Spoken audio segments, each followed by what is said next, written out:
today on Divorce Court. Tim's freaking ruined our marriage because he doesn't remember the next day what he said or did. I think LaKeisha's cheating on me because she's sneaky. Well, I hired your cell phone. I don't even know what her cell phone ringer sounds like.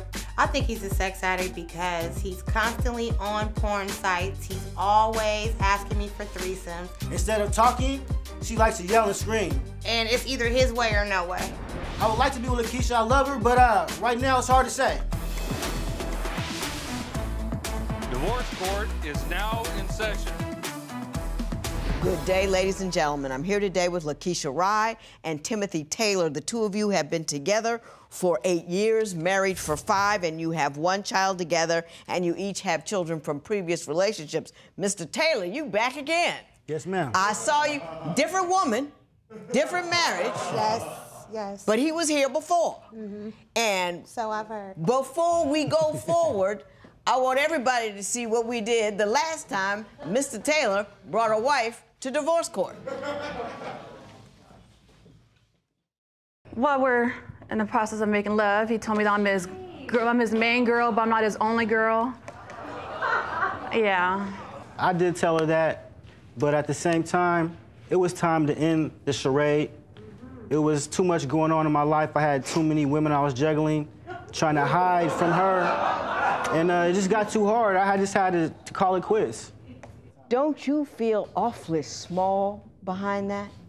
No, I don't, Your Honor. I don't feel bad about it at all. You don't feel badly about No, I hurting don't. someone like that at all? Someone who had done nothing but love and care and pay your bills. You hurt her terribly at a very, very vulnerable moment, and you don't feel badly about it at all. I didn't really know that I didn't want to be with her until I met the person that I'm with now.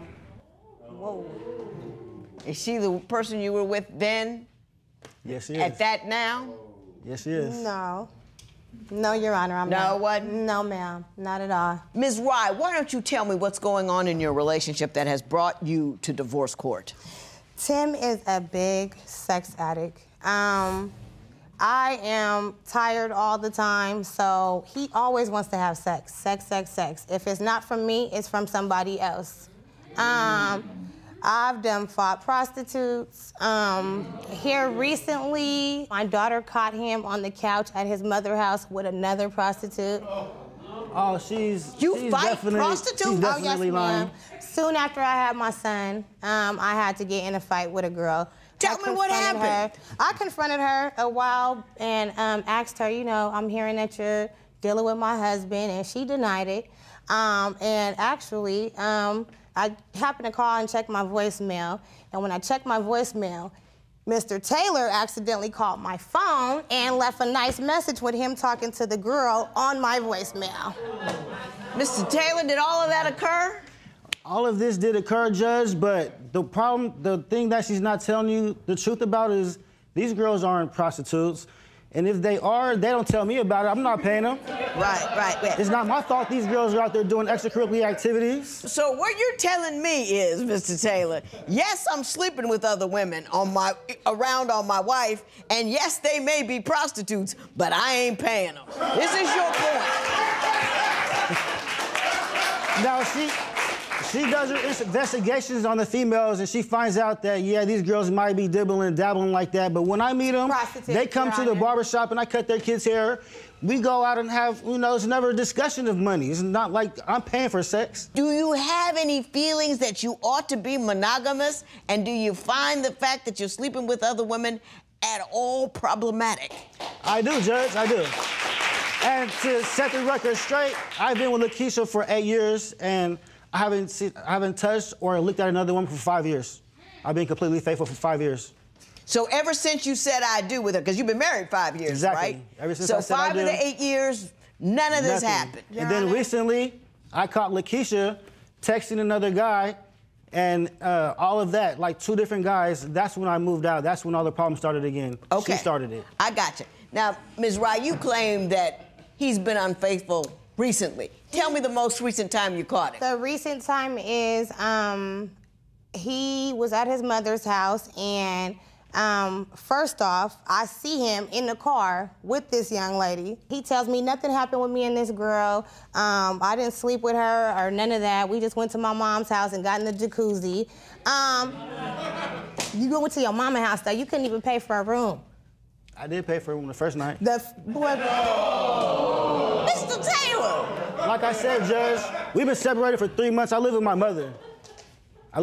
That's why I took her to my mother's house. My mother would sleep. How was got it? a big backyard. We go get in the jacuzzi. My mother would never know. Get your own house and take her to your house. How about that? What caused you two to separate to begin with? Her texting the next guy. I caught her phone. She had an alarm on her phone, and it went off about 5 o'clock in the morning. So I went and looked at the phone. It was up in the closet in the purse. It's not a regular phone, it's like an old phone. So I opened it up, I look at the phone, open it up, and she's in a DM texting some guy, "What are you doing?" So I get on his Facebook, and I look him up, I see his pictures, his face. Right. And then I call him. Right. We have a discussion, and he says, "Yeah, that's my partner. I've been talking to her for a minute now. We hang out sometimes and all of that." That's not what he said. What did he say? He said, "That's my partner and I know her." And from there, he takes one story and runs with it. Right. So he hears one word and he think he know what he's talking about. That's my partner. That's a little bit intimate. Anything other than that's my partner that leads you to believe that she was sexually involved with this guy? Well, you know, we was sharing a car and she dropped me off, and then I went to another store right before I went into my business. So I stopped by the driver's side door and I opened it up to give her a kiss, and she was talking on the phone that I've never seen before, and she drops it and tries to act like she wasn't even on the phone. And I was like, "Well, give me that phone." And we got into a big argument. I never got to see the phone, and she drove off with the phone. I never got to see who she was trying to call. Do you recall the struggle over the phone? I sure do recall. What happened with the phone? I was talking on the phone, but it wasn't to a man or anything like that. It was more of a personal situation. This is a secret cell phone I've never seen before. It was more of a personal situation. You looking so guilty over there, Ms. Rye. I mean, it's just, you know, you do everything. You got everything on but a T-shirt that said, "I did it." So we know something was up. Something's up, definitely. He was getting ready to take a shower, and he gets his underwear out of the drawer, sits them on the bed, and he comes out, he looks at the underwear, and he smells them. His words are, "These ain't mine, this is another man's." The next day, he's saying they're not his, he burns them in the backyard.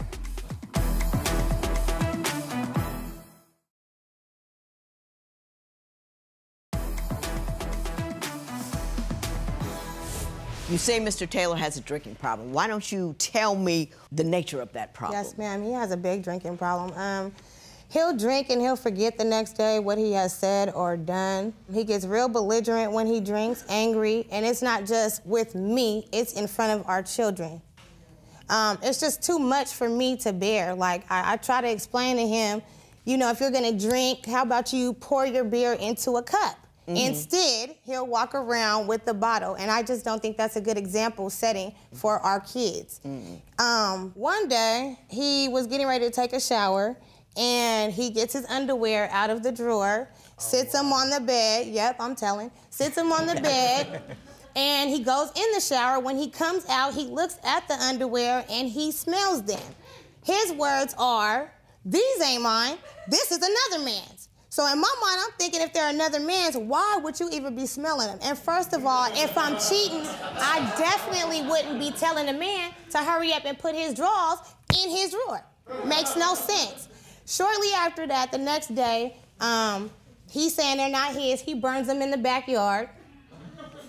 He burns them. And I'm doing laundry the next day, and I happen to come across some boxers, same size as the ones that he burnt up. He's asleep. So I wake him up and hit him with the boxers. What size are these? He doing his eyes all like this. He don't know. He's very, he trips out when he drinks. Mr. He takes that to a whole nother level. Do you recall sniffing your own boxers and luckily they were my underwear. To another man? Luckily they were mine, so I wasn't sniffing another man's underwear. Yeah. But yeah, did you believe they weren't yours? I really believe they were mine. I didn't recognize them. And we weren't living together at the time. I was in and out. So there's plenty of opportunity for another man to... So you thought if you sniffed him, you would be able to catch the scent of another dude? Why would you sniff the next man draws? I don't understand. No, you just work with me here. Work with me. You're making me look bad like I'm a jaw sniffer, but that's not the case, Judge. I was mistaken. I looked at the jaws. Were you drunk? And they... See, I would go with that. Were you drunk? I was drunk. Okay. He's always drunk, Your Honor. He's always drunk. That's a bad story right there. That's not a good story. Do you think you have a problem with alcohol? I don't think I have a problem with alcohol, Judge, because I work hard, and when I get off work, I deserve a drink. Maybe sometimes I have one or two too many sometimes here and there. One or two too many. How often do you have one or two too many? It's rare. It's maybe 2 or 3 months here and there. And this... Every 2 or 3 months here and there. What do you say? What? About once every 2 or 3 months. That you drink? No, that I have, you know, an argument or like a blackout and I don't remember an issue. Well, are you blacking out every couple of months? Well, it's not blacking out. It's just that we get into a bad argument and I don't remember the argument the next morning. The next morning, I'm like... He wants to kiss the next morning. I'm like, why are you mad at me? I think that's pretty much. Why are you on the couch? And she's like, oh, you don't remember what you said to me last night and all that, you know, but sometimes I gotta get it off my chest. Do you argue with him when he's drunk? Your Honor, oh my goodness. I try my best to hold my peace and let the Lord fight it, but he just so happens to not listen. He don't listen, Your Honor. When I tell him, leave me alone, Tim, you taking me there, leave me alone, you pipe down, he keep going. So when you poke a crab, what do? They snap at you. So, hey. Are you concerned at all about your level of inebriation in front of your children? I mean, you got little people in the house, right? Yes, Judge, and I do take them into consideration when I drink. And like I said, it's never intentional that I go too far with my drinking. It's never intentional. Yeah. I admit that is a flaw that I have. It might be my one flaw. Your one flaw? It might be my one flaw. All right. Mr. Taylor, we've been talking about you for a while, so I'm going to ask you to tell me the one thing about Ms. Rye that is the most damning and the reason why you believe your relationship isn't working out. She doesn't know how to just be a wife. She wants to be out. She wants to be getting talked to. She likes attention.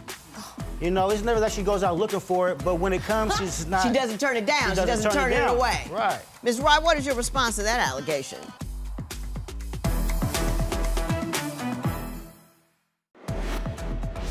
Would you stay in a relationship with an excessive drinker? Tell us what you think at facebook.com/Divorce Court. Divorce Court will be right back.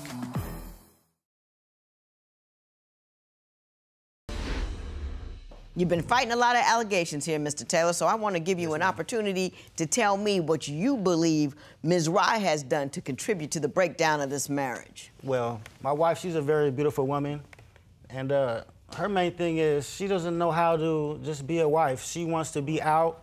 She wants to be getting talked to. She likes attention. She doesn't want to just stay at home, be a stay-at-home mom. You lying. You know. Why you lying? You know, when she goes out and she wants attention, do you say she goes out to clubs and wants attention from men? And what's she doing? What's she saying? What's she wearing? It's not that she goes out looking for it. It's just that she doesn't turn it away. You know, she gets guys' phone numbers from she gives her phone number out of, like, every guy that she's ever met. Oh, I was just bumping into her at the store.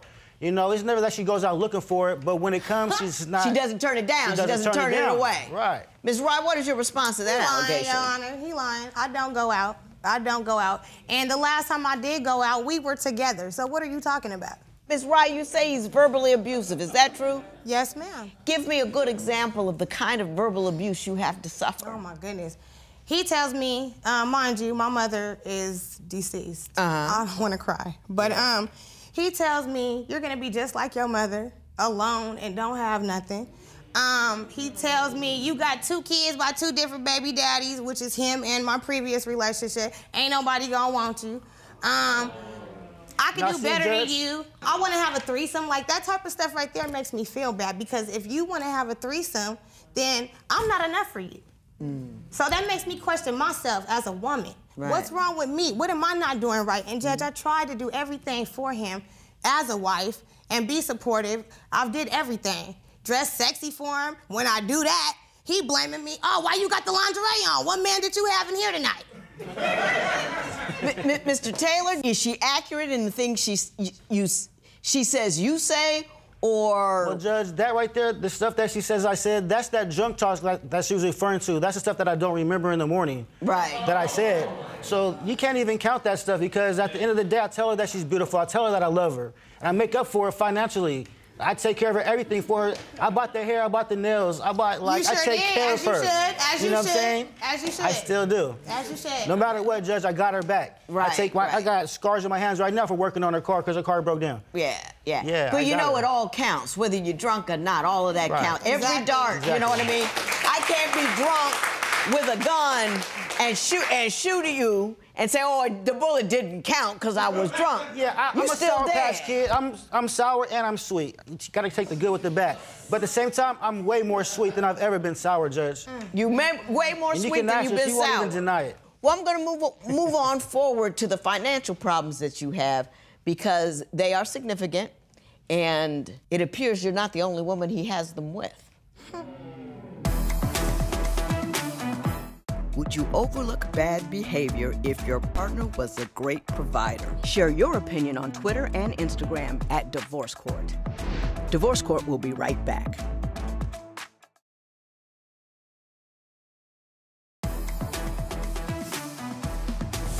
You say you have financial difficulties, Mrs. Rye, because of what he spends his money on. Tell me what you mean by that. He buys jewelry. He wants to put beat in his car. He wants to put what in his car? Music. Oh, okay. Sound systems. He's very flossy. You know, my mom used to always... Flossy. My mom used to always say, champagne tastes with beer money. That's basically the situation. Well, that's never been the situation with me because I have the money to take care of and buy whatever I want. And second, I don't do all that stuff like that. We spend more money on her hair and her nails than anything else. Or eating out. What happened when the apartment caught on fire? Weren't you guys rendered homeless for a period of time? Yes, we were rendered homeless, Judge, because... Tell me what happened. You know, I think this was her fault because we were supposed to have renter's insurance so we wouldn't fall flat on our face after that situation unfortunately happened. So we ended up having to live with my brother for about 3 or 4 months so we get another apartment. Well, how come you didn't have renter's insurance? Because she forgot to pay the bill or, bought some cannabis or something. I'm gonna say being irresponsible. Right. I'm gonna say being irresponsible. And then too, I was taking care of my mother. Right. I was taking care of my mom and I just wasn't really focused at the time, just trying to focus more on my mother and her health before she passed. Was her mother dying at that point in time? Not at that point in time, Judge. Her mom was just fine. Let me ask you this, Ms. Rye. You true. claim that he's a deadbeat dad. In what respect is he a deadbeat dad? I wouldn't say deadbeat dad like that, but I just would say as far as being a good example to his children, as far as how he talks to their mother in front of them. I understand that economically, though, you don't believe he's taking care of your kids like he should, and that he has other kids that he's not taking care of like he should.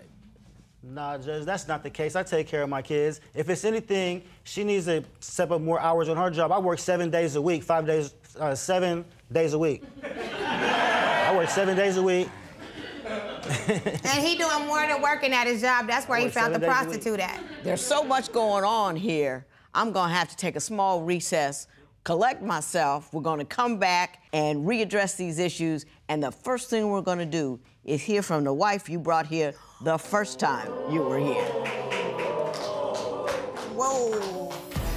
You ain't complaining about him running around and doing wrong things. Is that not how you got him to begin with? And when I met him, I knew that he was married, yes. I did back up from him because of that. He ended up sleeping with the wife that you just showed here on camera on me. It's a back and forth He did a replay of the former wife? He did a replay. Did you do that? They constantly kept sleeping with each other. Do you still do that? There is a woman who begs to differ, and let's hear from her at this point in time.